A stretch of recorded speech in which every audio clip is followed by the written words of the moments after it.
Yo siempre pensé así igual, que no necesariamente pecar es lo que te hace ir al infierno. Y déjame que lo ponga un poco más en perspectiva. Yo no creo que cuando vos pecas, o no creo que te estás yendo al infierno por tu pecado. ¿Por qué? Porque si yo le atribuyo a tu pecado irte al infierno, si un día no haces nada malo, te irías al cielo. Siendo que es por gracia.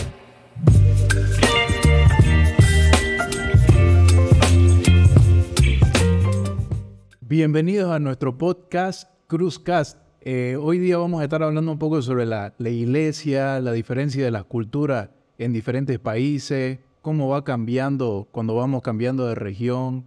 Y para esto tenemos a un invitado muy especial. Él es Will, viene directamente de Brasil, es un gran amigo, así que hoy día vamos a estar conversando un poco con él. ¿Cómo va, Will? Un gusto, mi hermano, tenerte aquí con nosotros. ¿Cómo estás? No, un gustazo estar aquí con ustedes también.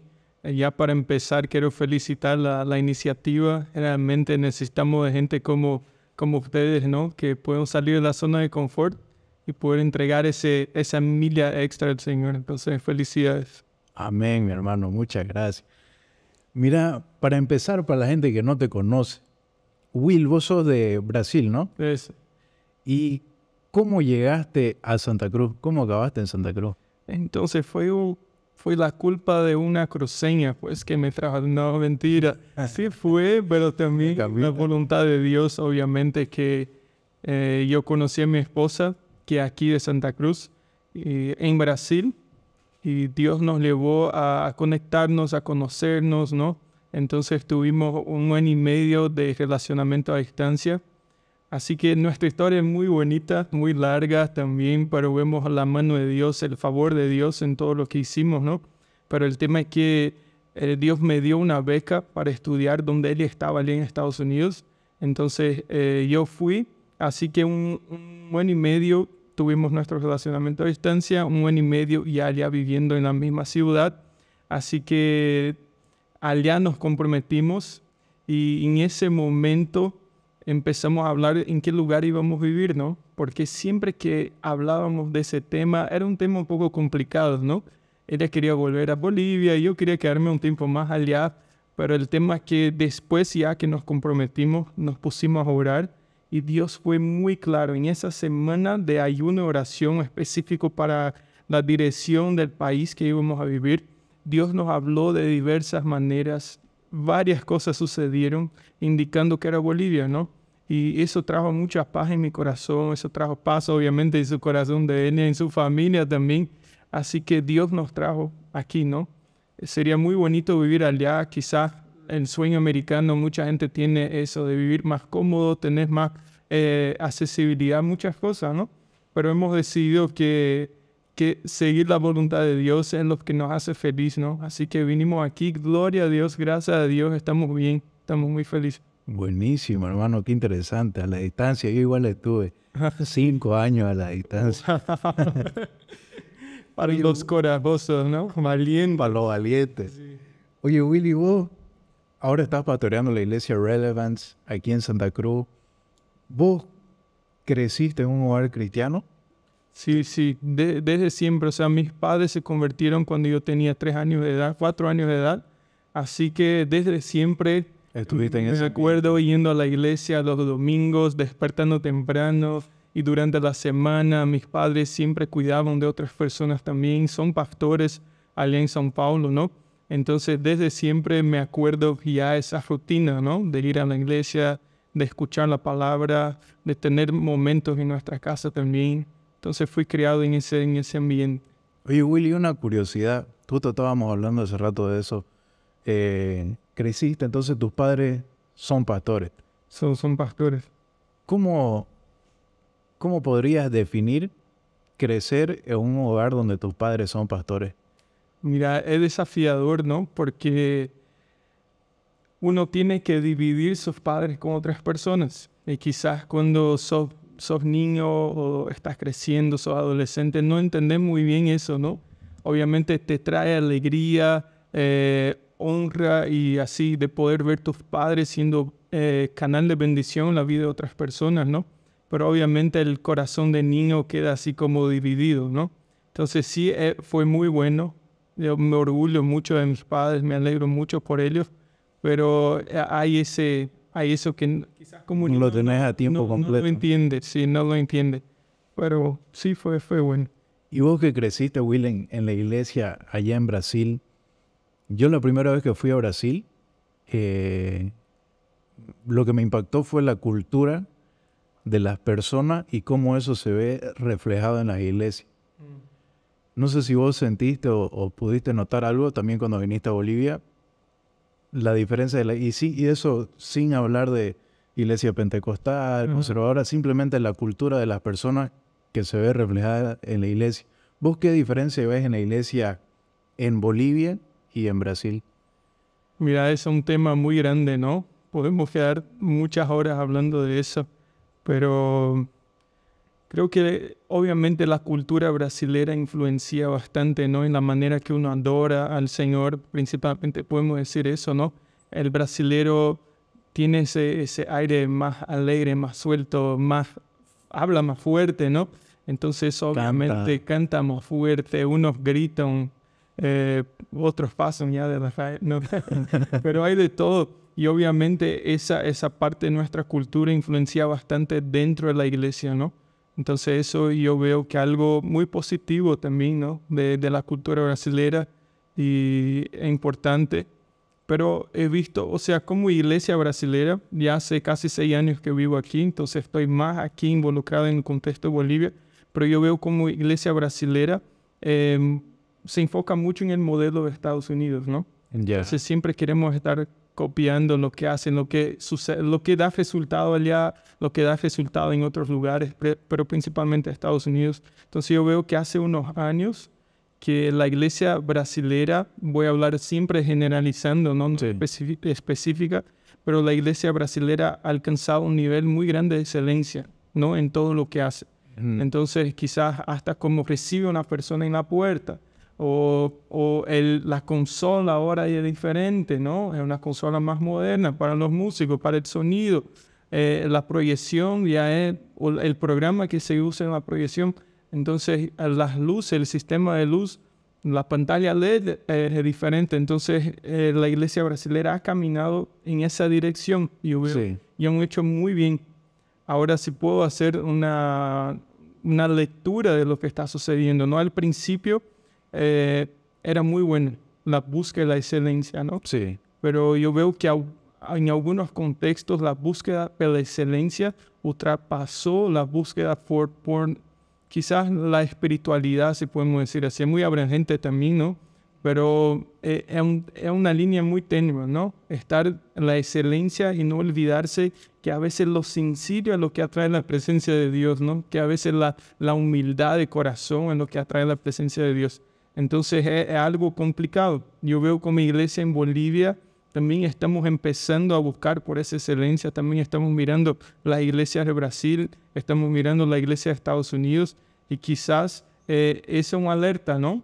Obviamente tenemos que proveer la mejor experiencia para las personas que vienen, tanto los que no conocen a Jesús como los que ya conocen a Jesús. Ellos tienen que sentirse en casa, pero no podemos olvidar lo más importante, que la iglesia solo está porque es la casa de Dios, y si Dios no está allá, no importa si hay pantalla LED, si la iglesia tiene un buen sistema de sonido, pero lo más importante es la presencia de Dios, ¿no? Entonces, si nosotros como aquí en iglesia en la Bolivia estamos caminando a excelencia, es muy bueno, pero no olvidarse de esa parte también, ¿no? Sí, eso me daba cuenta, incluso hablábamos con Samuel de cómo llegamos allá, la música, sí, otro nivel, las luces, o sea, es como si estuvieras en un super show, que a veces aquí, tal vez tristemente, lo es solo cuando hay personas seculares que vienen y cantan, es algo así súper bien armado, la excelencia. Exactamente. Y creo que de a poco es eso, ¿no? Hay veces que hay países que están 30, 20 años adelantados a nosotros. Entonces tal vez nosotros ¿Vos crees que vamos a llegar a ese punto o crees que nuestra cultura, por un lado, va a influir para que eso no acontezca? Mira, No eso pase. es un punto muy importante. Yo creo que está ahí sonchando en uno de los puntos claves quizás que yo veo que, si podemos decir así, la iglesia de Bolivia le gusta vivir de la manera que está. Sí, Entonces, no voy a decir que de una manera cómoda, sino que de una manera segura, si podemos decir así, ¿no?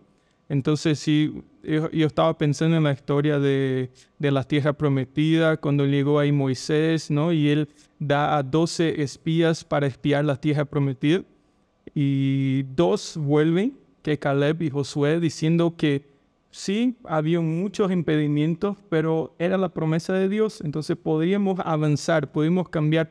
Pero había otras personas que miraban el nuevo, aunque sea la promesa de Dios, aunque sea que Dios había dicho, sí, vamos a lograr, vamos a poder, eso es lo que yo preparé para ustedes. Ellos vieron el nuevo con mucho miedo y mucho temor. Entonces yo creo que nosotros ahora aquí como con el avance, o sea, podemos ver lo que está sucediendo ahora en un culto online en Alemania, por ejemplo. sí. Entonces, estamos mirando lo que está sucediendo en el mundo, pero yo siento que tenemos miedo de traer eso porque puede ser porque estamos trayendo el mundo en la iglesia. Esa es una frase muy común, estamos trayendo el mundo en la iglesia. Entonces, yo veo que todavía tenemos miedo del nuevo. Tenemos miedo de entrar en ese lugar que Dios está diciendo, ustedes necesitan entrar con mi iglesia. ¿Por qué? Porque estamos perdiendo una generación. Estamos perdiendo una generación, puede ser la generación Z o millennials también, porque el evangelio no cambia. Y yo veo el miedo de muchos pastores, porque quizás aplicar nueva metodología es cambiar el evangelio. Eso nunca va a cambiar. Pero la manera con que hacemos iglesia tiene que avanzar. Porque no podemos pretender que un generación Z, por ejemplo, que está acostumbrado a mirar un Reels a cada 30 segundos, va a prestar atención en una prédica densa, ¿me entiendes? Sí. Las prédicas densas son importantes, pero en determinados momentos. Para convertir a alguien o para evangelizar a alguien, esa prédica no te va no es ni cautivar, porque no estamos hablando de cautivar. Quien cautiva es Dios, ¿me entiendes? Pero para que Dios cautive, el adolescente tiene que estar escuchando la prédica. Ahora, si no le llama atención nada, o sea, él no va a escuchar y el Espíritu Santo no le va a hablar porque no está escuchando la palabra de Dios. ¿Me entiendes? No es efectivo, ¿no? No es efectivo. Porque puede ser que el contenido esté muy bien, pero Exactamente. no va a llegar al adolescente. ¿Vos crees que la iglesia aquí en Bolivia, Santa Cruz, es bien religiosa o no le dirías religiosa? Porque está yendo a los puntos, ¿no? Así. No, yo diría que... Porque por un lado, o sea, es como que yo, si puedo describir la iglesia en Brasil, en una palabra sería pasión. Veo gente muy apasionada en todo lo que hacen. Voy a recibir a alguien, lo hacen con pasión. Entonces creo que esa palabra definiría una iglesia en Brasil.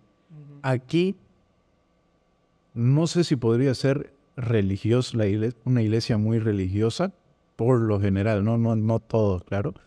Por el punto de que, por ejemplo, alguien va a recibir a alguien y es como que lo hacen porque sí, y no tanto por amor.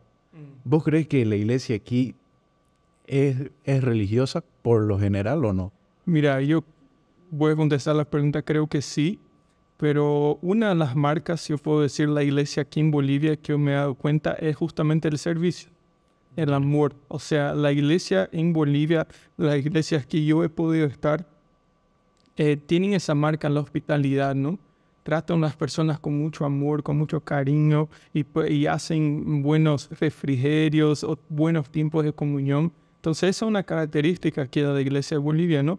Pero por otro lado, hay esa parte religiosa o esa parte tradicional en el sentido de que yo no quiero abrir mano de mis valores por miedo del nuevo, ¿me entiendes? Entonces yo prefiero aferrarme en lo que es seguro que dejarme llevar por lo nuevo, o como si el nuevo fuera peligroso, ¿no? Y es justamente, ¿qué es la religión? En mi opinión, la religión es la ley. ¿Y qué es Jesús? Jesús es la gracia, ¿no? Entonces, podemos pensar que si yo entiendo la verdadera gracia de Jesús, yo voy a obedecer la ley. Pero yo veo que quizás aquí tratamos de forzar la ley para entender la gracia. ¿Me entiendes? Entonces mucha gente no quiere vivir ni la ley ni la gracia porque no puede obedecer la gracia. No puede obedecer la ley. ¿Me entiendes? Ahora, si yo entiendo que yo no merezco nada y aún así Jesús se entregó por mí, por ejemplo, en la ley dice que el diezmo es 10%, sí, ¿verdad? Ahora Jesús vino y no habló exactamente de los 10%. Él habló que todo lo que tenemos pertenece a Él. Entonces Jesús con la gracia, no es que la gracia es liviana, no, la gracia es mucho más profunda, ¿no? Sí. ¿Verdad? Pero yo entiendo que Jesús no merece mi 10%, Él merece toda mi vida. Y eso cambia todas las perspectivas. Entonces a veces tenemos miedo que la gracia nos dé apertura al pecado. Pero el verdadero entendimiento de la gracia me lleva a ese lugar que todo lo que soy es de Dios, vino de Él y es para Él, ¿me entiende? Pero hay ese temor. Entonces, cuando hay ese temor, no podemos vivir la verdadera gracia de Dios porque todavía estamos presos a la religión, a las tradiciones. Entonces decimos, si seguimos determinada tradición, vamos a garantizar que los jóvenes van a permanecer en santidad. Pero eso puede ser una mentira. ¿Por qué? Porque la religión me lleva a vivir una vida domingo en la iglesia y una otra vida de lunes a sábado en mi casa, en mi colegio, ¿entiendes? Y justamente yo fui a una conferencia en Estados Unidos el fin del año pasado y habían muchos estudiosos sobre generaciones, ¿no? Estudiosos cristianos. Y uno de ellos estaba compartiendo una pesquisa que hizo con diversos adolescentes de la generación Z. ¿Y cuál es su visión de la iglesia? Le preguntaban, una de las preguntas, ¿no? Y obviamente habían cristianos y no cristianos. Y adolescentes de todo el mundo, no solo de Estados Unidos. ¿Y cómo ves la iglesia? Era la pregunta. Y la primera cosa, la conclusión del estudio fue que vieron la iglesia como un lugar sin autenticidad. Entonces, un lugar donde uno es de una manera los domingos, pero no practica lo mismo. Y la otra cosa es que la falta de autenticidad te lleva a la manipulación. Quizás la generación antigua era acostumbrada con la manipulación y esa es la religiosidad. O sea, tenés que obedecer si no vas a ir al infierno. O tenés que estar santo porque cualquier momento puede venir Jesús y vas a quedar. Entonces era un evangelio de miedo. Y quizás eso funcionó para muchas personas en algunas décadas pasadas, pero eso lamentablemente no funciona ahora. Nosotros tenemos que anhelar, primero desear la venida de Cristo, obviamente, pero ser santo, porque eso agrada a Dios, porque yo miro hacia Él, yo soy transformado por Él, yo amo ser santo, amo tener comunión con Él. Entonces eso cambia la perspectiva, ¿me entiendes? Ya no funciona la manipulación, ya no funciona el miedo. Entonces esa es la primera cosa. Los adolescentes veían la iglesia de hoy como una iglesia sin autenticidad. La otra era que no era una iglesia relevante. Entonces decían que los sermones o las prédicas eran muy confusas y eran muy ultrapasadas. Y era justamente lo que estamos hablando, ¿no? No se cambia, el evangelio no se cambia, es el mismo. Pero algo interesante que estaba pensando, Jesús cuando Él hablaba con las personas, Él hablaba de la manera que ellos podían entender. Entonces Él llegó a Pedro y dice, te haré pescador de hombres, porque Pedro era un pescador. Entonces le habló a su realidad, ¿me entiendes? Le habló en su lenguaje. En su lenguaje. Si vamos a ver las cartas a las 7 iglesias, en Apocalipsis 3, habla de la Odisea, por ejemplo, ¿no? Entonces Jesús habla a la iglesia en la Odisea y habla así. Específicamente decía ella. Yo te rechazo porque no soy caliente ni frío, sos tibio y por eso voy a vomitar. Pero si vamos a la realidad, la iglesia de la Odisea era una iglesia que no era cerca de río o ninguna parte así. Entonces el agua venía de otra ciudad por conductos y hasta llegar a la ciudad llegaba tibia el agua. Entonces Jesús, ¿a quién le gusta tomar agua tibia en calor? Aquí vivimos en Santa Cruz, ¿no es verdad? ¿A quién le gusta el agua tibia? Nadie. Entonces Él habló con esa realidad. Para que ellos entiendan. Para que ellos entiendan. Entonces el Evangelio a uno, el amor por Jesús no puede ser caliente o no puede ser tibio ni frío. Tiene que ser caliente, pero Jesús hablaba en la realidad de ellos. Y el Evangelio no se cambia cuando hablamos en la realidad de la generación Z, por ejemplo, ¿no? Entonces era el segundo, terminando, solo son 3. El tercero hablaba que ellos no ven el amor genuino en la iglesia. Entonces la iglesia habla mucho sobre el amor de Dios, el amor del Padre, pero en la práctica ellos no se sienten amados por la iglesia. Más bien se sienten rechazados por la iglesia. Entonces mirá cómo la generación Z de todo el mundo, y no solo de Bolivia, ve la iglesia. Sin relevancia, sin autenticidad y sin amor de Dios genuino, ¿no? Un lugar donde nadie va a querer ir, ¿no? Un lugar donde nadie va a querer. Entonces yo voy a entregar mi vida, voy a entregar mis mejores años de mi vida a un lugar que no tiene sentido. Entonces así ellos ven, ¿no? Nosotros como pastores y jóvenes, ¿no? Tenemos que prestar atención a eso. No podemos simplemente pasar por alto, ¿no? Es verdad. He visto eso mucho, que se usa la manipulación de una forma como para que las personas no se vayan también. Es como que sienten que se les está escapando de la mano y la agarran. Y hay una diferencia grande, ¿no?, entre la religión y Jesús. La religión es el hombre en busca de Dios. Jesús es Dios en busca del hombre. Es muy diferente. Es muy diferente, pero se va perdiendo eso cuando nosotros tenemos miedo de que las personas se vayan. Entonces comenzamos a usar ese montón de reglas para que las personas no se escapen, ¿no? Y es verdad, es muy triste. Y son doctrinas a veces humanas. Sí. Sacamos de una interpretación nuestra de la Biblia y ponemos ahí como para realmente ya se escapó de nuestra fuerza, entonces tenemos que usar la manipulación, ¿no? Pero los jóvenes, creo que por eso es bueno, ya no están, como se dice, cayendo en eso, ¿no? Ya están más expertos. Es verdad, es verdad. Yo me he dado cuenta que, mira, eso me pasó una de las primeras semanas que yo estaba empezando aquí con la iglesia. Vino un pelado, él le salía mucho, ¿no?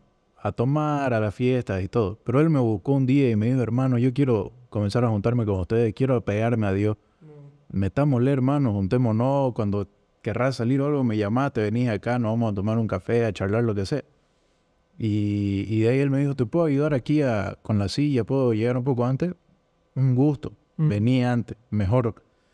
Y un día me hablaron de otra iglesia y me dijeron: hermano, no me imagino lo que viene. hermano, lo he visto a tal persona que está ahí con vos y estamos mal. Él sube fotos el domingo con vos y el sábado sube fotos en el boliche. Decirle que no puede subir, prohibirle, porque estamos quedando mal, el evangelio, la iglesia, estamos quedando mal. Y ahí, pucha, por un lado me dio un poco de rabia, ¿no? Mi sangre me hirvió, pero por otro lado me dio tristeza.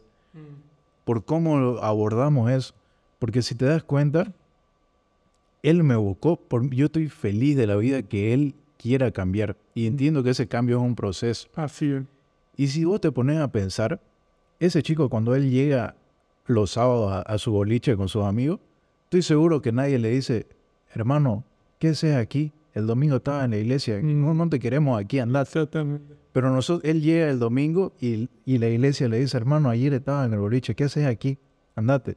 Entonces, muchas veces la iglesia le da la espalda, ¿no? Y el mundo no le da la espalda. Entonces, ahí muchas veces pasa eso de que la persona no se siente amada, ¿no? Aquí no me están votando. Exactamente. Pero aquí apenas llegué y ya me están dando la espalda. Y pasa mucho eso. Me da mucha pena. El mejor lugar para que esa persona esté es en la iglesia. Y eso que a veces no entendemos, ¿no? En algún momento que esa persona escuche el evangelio, escuche sobre Jesús, escuche la verdadera identidad que Dios tiene para él, en algún momento el Espíritu Santo está obrando. Entonces tenemos que creer que más bien es el mejor lugar, es el lugar que esa persona debería estar. Entonces la iglesia debería ser un lugar para los imperfectos, ¿no? Sí. Pero y es el problema de falta de autenticidad, porque mostramos una perfección que no somos, ¿no? Y no creamos ese ambiente vulnerable y seguro para que el pecado sea tratado. Porque es lo que pasa. Si yo como pastor me muestro la persona más perfecta del mundo, una persona que necesita de ayuda no va a tener la valentía de decir, mira, pastor, yo me equivoqué en eso, mira, porque no hay ese ambiente. Él te considera una persona muy lejana. Y eso no es verdad. Todos nosotros valemos altísimo, ¿no es verdad? Entonces, todos carecemos la gloria, la misericordia de Dios. Entonces, el mejor lugar para que esa persona esté es ahí, dentro de la iglesia. Y el problema, mira, ahorita me acordé, el problema de ahí, en esos momentos, con esta situación que te acabo de comentar, es que muchas veces, tradicionalmente, tenemos ese miedo de perder el enfoque del evangelio, pero sí se va perdiendo el enfoque, porque esas personas se están fijando más en otras personas que en Jesús. Porque cuando me mandaron ese mensaje me dijeron, la iglesia está quedando mal y los nuevos convertidos cuando ven eso piensan que pueden hacer lo mismo. Y ahí cuál está el pequeño error, pequeño gran error, que ya le están enseñando a mirar a las otras personas. Cuando el enfoque debería ser en que todos miremos a Jesús. Porque si no, el día que yo falle mañana, todos se van a ir. Eso es verdad, exactamente. Entonces es fuerte, ¿no? Es fuerte eso. Es fuerte combatir eso. Ahora, por el otro lado, ¿no? Para que sea un termómetro para nosotros, pastores, líderes que estamos en la iglesia, ¿no? Si esa persona asiste a la iglesia, decidió, ¿no? Hemos logrado crear ese ambiente seguro para esa persona. Y él está ahí algunos meses, años, 2 años, y sigue lo mismo. Entonces es una alerta para nosotros, ¿no? Algo estamos haciendo mal. Sí. Algo no estamos predicando o algo está faltando porque no está causando transformación en esa persona. Entonces realmente es un termómetro eso, ¿no? Sí. Las personas que llegan llenas de bagaje, pero tienen que ser transformadas en el trayecto de ese proceso, ¿no? Buenísimo. Mi hermano, vamos a comenzar a picar aquí. Mira, Dios proveyendo. Está oliendo rico. Nos está auspiciando hoy día Mandarín, el restaurante Mandarín aquí en Santa Cruz. Está en La Irala. Y pucha, ¿ya probó los guantones? Sí, bueno. Increíble, hermano. Y con la salsa agridulce más. Así que vamos a comenzar a picar aquí. Bueno, gracias aquí al restaurante Mandarín por auspiciarnos en este primer podcast. Qué bendición. Dale, mi hermano. Mira, algo que yo pensaba, justamente eso que me acaba de pasar de lo que piensan los jóvenes. Ahorita me pongo a reflexionar y yo pensaba así, oye. ¿Sabes que a mis 16, 17, porque yo me acuerdo que siempre peleaba con mis padres, porque me decían, Andrés, vamos a la iglesia, pero ¿para qué si es pérdida de tiempo? Exactamente. No importa, vas a ir porque por último estás en mi casa y vas a hacer lo que yo digo, ¿no? Sí. Pero yo le pregunto, pero a ver, ¿qué aprendiste el anterior domingo? Porque el mensaje, claro, era así, de 1 hora y media, 1:40, y nuestra generación no está preparada para eso. Exactamente. ¿Me entendés? O sea, es algo biológico, no sé cómo decirlo, psíquico. Nuestro cerebro simplemente no da. No da. Entonces, yo iba a esa iglesia, era así 1 hora y media, 2 horas, más las canciones. Entonces yo le decía, voy a perder mi tiempo. Déjame que agarre aquí, ponga en YouTube, y yo voy a mirar los videos de tal persona. Voy a mirar tal prédica, porque eran de 20, 30 minutos. Entonces, en ese caso, supongamos que vos tenés un hermano menor, un hijo, que pasa eso, ¿no? ¿Vos crees que un cristiano tiene que ir a la iglesia sí o sí? Sí, tienen que ir a la iglesia. Sí o sí tienen que ir a la iglesia. Obviamente que depende, son varias cosas que están involucradas en eso, ¿no? Si yo puedo decir la primera, si ya estamos hablando de cristianos, no estamos hablando de nuevos creyentes o personas que no conocen a Dios, estamos hablando de cristianos. ¿por qué yo voy a la iglesia? Entonces, ¿cuál es tu motivación para ir a la iglesia? Porque normalmente nuestra motivación está equivocada. Normalmente vamos a la iglesia porque necesitamos recibir de Dios. Normalmente vamos a la iglesia porque estamos con muchos problemas, sea financieros, sea en mi matrimonio, sea con mis hijos. Entonces yo voy a la iglesia a buscar una solución para mis problemas.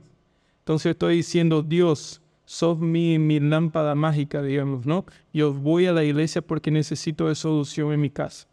No estoy diciendo que así siempre, pero estoy diciendo que hay una tendencia del ser humano de buscar solución. Y si vemos a Dios del Todopoderoso que quiere bendecirnos, entonces vamos a ir atrás de la solución, ¿no es verdad? Ahora, nunca Pablo en el Nuevo Testamento, que habla sobre los cultos y todo, dice que vayamos a la iglesia para eso. ¿Cuál es el sentido de reunirnos, no? Está allá en Romanos 12, que prestemos culto al Señor, nuestro culto racional. Entonces, y ahí en ese lugar nuestra mente renovada y todo eso que conocemos, ¿no? Pero el tema es que estar en la iglesia es prestar culto al Señor. O sea, más que ir para recibir algo, ir para dar.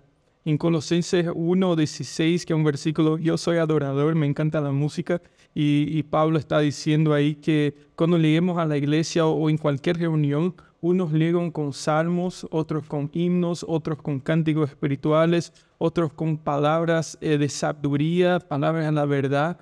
O sea, está diciendo que en ningún momento está diciendo que vamos al culto a recibir algo, sino que vamos a entregar algo. Primera entrega que hacemos es al Señor. Entonces nuestra adoración, ¿no? Postrarse, entregar. Y la adoración nunca se trató de pedir algo. O para que yo me sienta mejor, entonces levanto mis manos y adoro. No, adorar es postrarse, rendirse. Ese significado de la palabra. Alabanza es alabar, elogiar al Señor. Entonces alabanza es para el Señor, ¿me entiendes? La adoración es para el Señor. Entonces vamos con la mentalidad equivocada. Entonces vamos porque necesitamos de algo o porque el Señor es digno de mi vida, el Señor es digno de mi adoración. ¿Me entiendes? Porque si no, cualquier vez que estés desanimado, va a quedarte en tu casa. ¿Me entiendes? Entonces vamos a la iglesia para cultuar a Dios, para bendecir a nuestros hermanos, que son los salmos, himnos, cánticos espirituales, ¿no? Todo eso. Entonces la motivación juega algo muy fuerte ahí, si es que tenemos que ir a la iglesia o no. Interesante. Es verdad, ¿no? Casi siempre cuando vamos a la iglesia es porque necesitamos algo, estamos buscando algo. Incluso muchos solo se acuerdan, digo eso, ¿no? Hay muchos que dicen, pucha, ¿por qué Dios no es íntimo conmigo? ¿Por qué Dios no me habla, no me abraza como yo veo que es con tal persona? Pero ahí te das cuenta, y yo le pregunté a algunos papás eso, si tienen hijos favoritos. Porque vos lo ves que a veces hay uno el que siempre para a veces para abrazando. Y no es tanto que tiene un hijo favorito, sino que tiene un hijo íntimo. ¿Y por qué es íntimo? Porque el hijo se apega al padre. Entonces no es que agarra y elige, yo a este lo quiero más, sino que ese se apega más. Él es el que lo abraza, él es el que lo busca, lo besa al padre. Entonces muchas veces es así con nosotros, ¿no? No es tanto que Dios no quiere ser íntimo con vos, Dios no quiere abrazarte. Eso es lo que muchas veces nosotros lo tenemos como un Papá Noel. Dios, necesito plata, un trabajo, que cure a mi mamá y que me bendiga. Dios es mucho más que eso, ¿no? Es mucho más que eso. Pero el bueno es que cuando vamos a la iglesia, el resultado, cuando cultuamos a Dios de la manera correcta, o adoramos a Dios en espíritu y en verdad, el resultado de eso es que sí somos bendecidos, y que sí probamos el amor de Dios, es que sí probamos la misericordia, conocemos personas, nos conectamos, no nos sentimos solos. Entonces el resultado del culto correcto, de la adoración correcta, es todo eso, ¿no?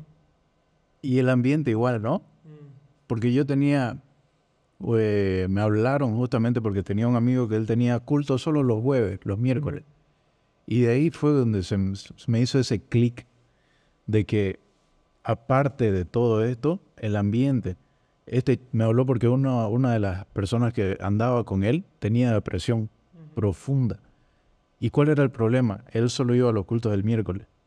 Entonces de jueves, lunes, recaía. Entonces estar en la iglesia le ayudaba. Entonces, muy aparte de todo lo demás, el ambiente al que uno se mete es mucho mejor, ¿no? Es mucho más beneficio. Un ambiente sano, ¿no? Un ambiente sano. Oye, Willy, ¿cómo sé si... Una de las preguntas que yo busqué, que muchos hacen, nuevos convertidos e incluso antiguos, ¿cómo puedo saber si es que de verdad soy salvo? Interesante, ¿no? Porque hay muchos que, claro, han pasado años en la iglesia y vos les preguntás, oye, ¿y vos estás seguro que te vas a ir al cielo? Yo creo. Hay otros que sí, ¿no? Te dicen sí. Convicto. Pero hay muchos que dicen, no sé, yo creo, tal vez. Vos ¿cómo, si un chico te pregunta, ¿cómo puedo estar seguro que verdaderamente él es salvo? Ya. Creo que podemos pensar en los frutos, ¿no? O sea, si realmente yo estoy demostrando el fruto del Espíritu Santo, creo que esa es una de las primeras cosas, porque obviamente es un proceso de transformación. Pablo habla sobre eso, sobre el proceso de transformación, pero el verdadero cristiano, y aquí no estamos hablando si la salvación se pierde o no, Sí. porque mucho más profundo si se pierde o no la salvación, es si yo soy salvo, si yo amo a Jesús, si yo dedico mi vida a Jesús y si yo muestro a Jesús, si yo doy frutos de lo que yo hablo, ¿me entiendes? Entonces creo que cuando yo practico o mis frutos son parecidos con mis valores, esa es una de las pruebas que sí yo soy salvo, porque muchos de nosotros creemos en la Biblia, muchos de nosotros sabemos muchos versículos bíblicos, hasta oramos, ayunamos, pero nuestras actitudes no reflejan eso, ¿no? Entonces, cuando nuestras actitudes reflejen lo que creemos, eso nos lleva a la dirección, nos lleva a Jesús, ¿no? Entonces, hay que mirar tus frutos, ¿no? Hay que mirar qué sucede cuando te sacan del quicio, por ejemplo, ¿no? Hay gente que pierde la paciencia, yo pierdo la paciencia muchas veces también, pero ahí, ¿qué pasa luego después? ¿Uno se arrepiente o uno escucha la voz, esa vocecita del Espíritu Santo que dice, hiciste una bojera? No puedes repetir eso. Entonces, no es el hecho de no equivocarse, sino el hecho de tener un corazón quebrantado, ¿me entiendes? No el hecho de nunca pecar, sino el hecho de que yo puedo pecar, pero en ese momento me arrepiento, digo, nunca más voy a hacer eso, ¿me entiendes? Ah, ya, buenísimo. Vos entonces no pensás de la forma... Mira, yo cuando me salí de la iglesia, tuve una época en la que me salí, a mis 16, 17 más o menos, y una de las cosas principales fue que cuando me fui no quise volver, porque, mira, lo principal fue que me decían, yo veía que todos caían, era bien pentecostal, y yo no caía. Entonces yo decía, Dios no me quiere. Y después cuando yo iba y preguntaba a los líderes, ¿por qué yo no caigo como los otros? Me decían, ¿sabes por qué, mi hermano? No sé, no es culpa de Dios, es tu culpa. Debes de estar en pecado.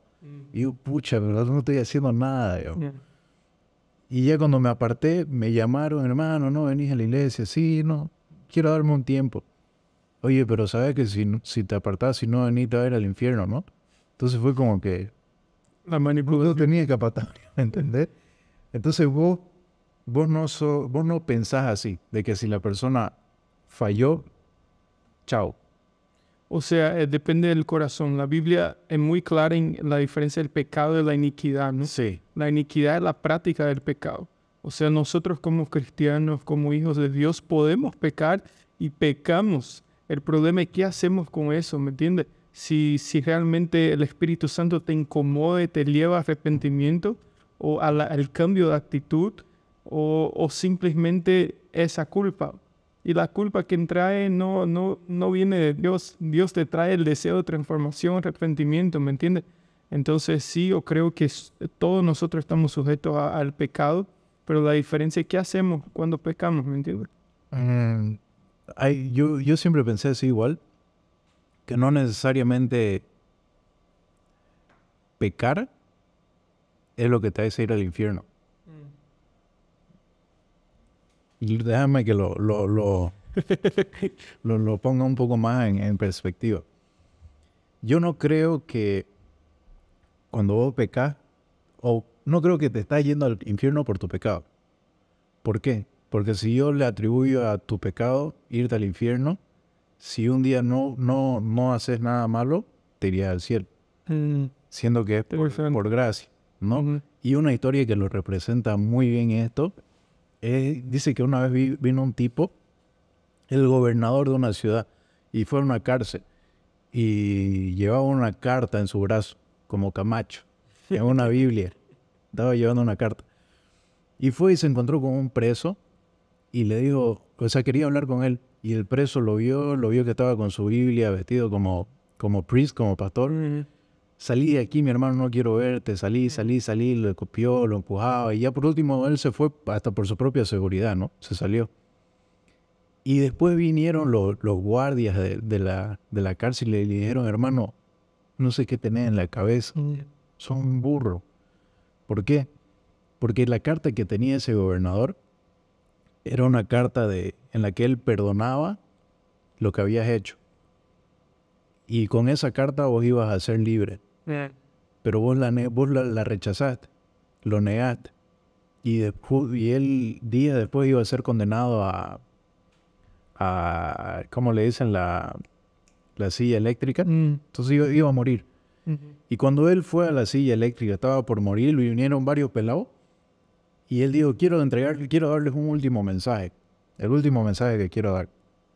Yo hoy día no voy a morir por los crímenes, por las personas que asesiné, no voy a morir por eso. Yo hoy día estoy muriendo por el perdón que rechacé. Entonces muchas veces veo que eso somos nosotros. Nosotros fallamos todo el tiempo, incluso por ignorancia. Porque si solo nos vamos a los primeros 5 libros, hay 613 mandamientos, 365 prohibitivos, 248 mandativos. Por ejemplo, en Génesis 2:16, cuando dice, y mandó Jehová Dios al hombre diciendo, de todo árbol del huerto comerás, mas del árbol del conocimiento del bien y del mal de ese no comerás, porque el día que de él comieres ciertamente morirás. Nosotros solo vemos, no comás, pero la orden empezó por, de todo árbol del huerto comerás. Entonces, el hombre no cayó solo cuando comió, cayó cuando dejó de comer lo demás que Dios le proveyó. Entonces, hay tantas reglas de cosas que tenés que hacer como cosas que no tenés que hacer, que humanamente no es posible que nosotros mismos nos salvemos. Y cuando yo veo eso, pucha, ¿cómo soy seguro si verdaderamente soy salvo? Es si aceptaste el perdón de Dios. Y de ahí obviamente empieza esa caminada, ¿no? Donde vamos volviéndonos maduros, hijos maduros, que es diferente de ser un niño. Un niño vos lo ves, por ejemplo, está comiendo ahí, tumba algo y ya es tierno, te reí, pero no haces eso con un hijo de 20 años que tumba su plato. Entonces, nosotros somos al principio bebés, pero la idea es que vayas madurando, vayas creciendo. Entonces, es muy diferente. ¿Vos creés que cuando Cristo entró en tu vida, vos dejaste de vivir desafíos? Bueno, no crees. ¿Cómo fue tu experiencia? ¿Vos dejaste de vivir desafíos por ser cristiano? No, la verdad, podemos decir hasta que algunos desafíos aumentan, ¿no? Porque entendemos la realidad, entendemos nuestros propósitos, entendemos nuestra identidad, ¿no? Entonces no podemos estar ahí estagnados, viviendo una vida que no está de acuerdo con lo que Dios te llamó para hacer, ¿no? Entonces eso es un constante desafío en mi vida, es así. Muchas veces yo me he cobrado porque pensaba que no estaba en la velocidad correcta cumpliendo los desafíos de Dios, los propósitos de Dios para mi vida, ¿no? Pero son muy importantes los desafíos porque ellos primero te hacen acercarse a Dios, los desafíos te hacen madurar, crecer, te quitan de tu zona de confort, de tu comodidad, ¿no? Entonces, gracias a Dios por los desafíos, ¿no?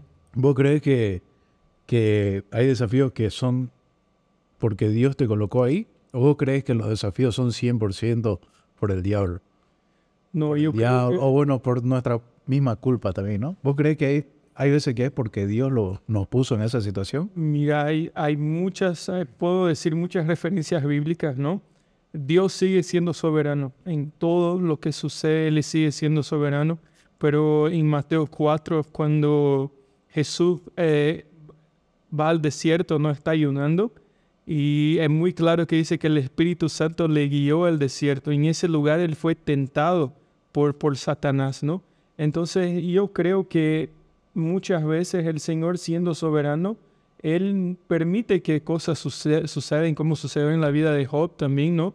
Para que podamos crecer, que en lo que estamos hablando, los desafíos son importantes, ¿no? Entonces, en ese caso, Jesús fue guiado por el Espíritu Santo al desierto, pero resulta que toda esa tentación glorificó a Dios. Entonces, muchas veces pasamos por pruebas, por momentos difíciles en nuestra vida, pero el resultado es glorificar a Dios, ¿no? Y mira algo interesante de ese versículo. Dice que Jesús fue conducido por el Espíritu Santo al desierto, ¿no? Uh-huh. Y después Satanás lo llevó a un alto monte. Entonces, no siempre el que te conduce al desierto es el diablo. Y tampoco, no siempre que sos conducido a un lugar alto es Dios. Muy interesante. Fue conducido al desierto por el Espíritu Santo y subió a un alto monte por Satanás. Wow. Entonces, los momentos buenos no siempre son porque Dios te los dio, así como los momentos malos no son porque Satanás muchas veces te los dio. Siempre se confunde eso, ¿no?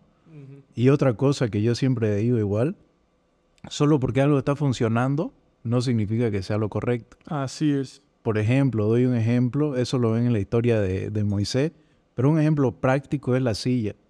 Vos cuando vas y... Yo en mi casa ha pasado mucho. Muchas veces dejan una polera ahí para que seque, una toalla, para que seque rápido y lo ponen ahí enfrente al aire acondicionado. ¿Quién hace eso? ¿Sos vos o tu esposa? Ahorita que no está, aprovecho y lo cuelgo todo en la silla. Y funciona. O sea, funcionó. Lo dejo aquí y secó la polera. Pero esa no es la función para la que la silla fue creada. Entonces, solo porque algo está funcionando no significa que sea lo correcto. Sí. Así como muchas veces porque algo no funcionó, no significa que estés en lo equivocado. Así es. Entonces, desafíos siempre vamos a tener, ¿no? Uh-huh. Y Will, entrando aquí a la parte final, ¿algún consejo que vos tenés para nuestros hermanos, para los nuevos convertidos, así como antiguos convertidos, simplemente para nuestros hermanos? ¿Algún consejo que le podría dar para esta jornada tan larga que es la vida cristiana, ¿no? Momentos malos, buenos, momentos en los que estamos súper felices, emocionados, lo sentimos a Dios, momentos en los que parece que estamos solos, nos sentimos mal. ¿Qué consejo le da a un hermano? Yo puedo decir que Jesús es todo, ¿no? Es todo sobre Jesús y nuestra mayor satisfacción está en Él. Nosotros ahora estamos buscando siempre ser llenados por algo, ¿no? Estamos siempre buscando ser llenados y completados. Nos sentimos quizás perdidos o quizás con dudas en nuestra identidad, sea de género, sea cualquier cosa, pero siempre estamos buscando afirmación y ser satisfechos por algo. Pero yo puedo decir que el único que puede satisfacer, el único que satisface tu sed es Jesús, ¿no? Él dice que aquel que bebe su agua nunca más tendrá sed. Él dice que Él es el pan de vida y aquel que prueba tiene vida eterna, ¿no? Entonces solo vamos a ser completamente satisfechos si estamos en Él. Jesús decía que mi comida y mi bebida es hacer la voluntad del Padre, ¿no? Entonces si buscamos hacer la voluntad del Padre, si buscamos agradar a Dios en primer lugar, yo sé que vamos a tener una jornada aquí en la tierra, no sin problemas, sin desafíos, como estamos diciendo, sino con propósito, ¿no? Nosotros buscamos mucho ser aprobados por las personas, ¿no? Aprobados sea por nuestros padres, probar algo porque ellos nunca nos valoraron, o queremos ser aprobados por tu jefe porque tu jefe no da el valor que necesitas, pero si podemos buscar la aprobación de Dios, yo creo que todas las otras cosas vienen, ¿no? Por añadidura, como dice la Biblia. Pero buscar ser conocido en el cielo más que ser conocido en la tierra, creo que es algo muy clave para que podamos estar viviendo esa jornada, esperando hasta que Jesús venga, ¿no? Buenísimo, hermano. ¿Sabes qué excelente consejo? Es algo que incluso yo lo he vivido personalmente. Eso que decís, buscar hacer siempre la voluntad del Padre. Porque cuando vos dependés, te sometés a lo que Él quiere, vos podés estar tranquilo. Porque si vos sabes que Él te dio la visión, Él te va a dar la provisión. Si Él te dio la dirección, Él te va a dar la protección. Por ejemplo, en ese pasaje que dijiste de Jesús, cuando dijo, vamos al otro lado del mar, y se levantó una grande tempestad que casi hundía el barco. Los discípulos estaban desesperados, pero Jesús estaba tranquilo. ¿Por qué? Porque la dirección que Él eligió es la que recibió del Padre. Entonces, cuando Él te dio la dirección, puedes quedar tranquilo porque Él te va a dar la protección. No importa si se levanta tempestad, las cosas no están yendo como vos esperás que vayan. Vos podés estar tranquilo cuando vos sabés que estás siguiendo lo que Él quiere que vos sigas. Excelente consejo, hermano. Bueno, gracias pues, Will, por estar con nosotros. Gracias a vos. Es un honor tenerte. Como ya te había dicho, te respeto mucho, te honro. Cuando te veía adorar, sos una persona que solo de ver podemos notar un corazón rendido, un corazón humilde, sencillo, no una persona exaltada. Entonces, soy grato por tenerte aquí, te honro y te deseo lo mejor. Estoy feliz porque una iglesia puede estar en tus manos, en la mano de tu esposa. Sé que son personas increíbles y que las personas van a recibir mucho de ustedes. Y muchas cosas grandes se vienen para ustedes y para Amén. Santa Cruz. Amén. Así queremos ver Santa Cruz quemando de amor por Dios. Mira, hermano, ¿sabes qué? Una de las cosas que quede grabado, un sueño que yo tengo. A ver. ¿Has visto The Zen, no? Sí. El video cuando salen ahí, no sé, 40,000 personas. Y yo quiero eso, viejo. Amén. Yo quiero eso aquí en un estadio. Así como se han llenado estadios por personas seculares, quiero que se llenen estadios por Jesús. Amén. Yo creo que va a pasar. Amén. Entonces, muchas gracias, mi hermano. Que Dios te bendiga y te deseo lo mejor. Amén. Gracias a vos.